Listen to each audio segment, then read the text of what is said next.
Қымбатты атам, аяулы әжем, осы бір қуанышты күні сіздерге алыстан ақ ниетімді, жүрек жарды тілегімді жолдаймын.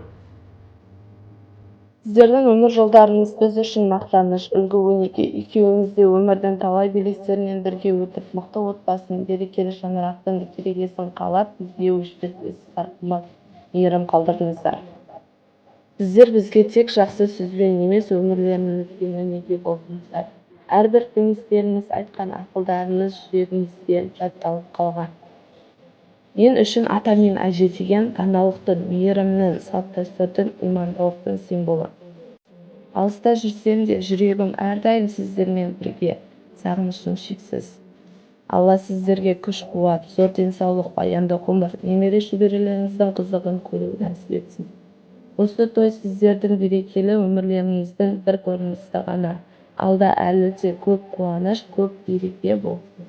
Сіздерді әрдайым шат күлкі, сүйікті отбасының сырт ілтипаты қоршап жүрсін.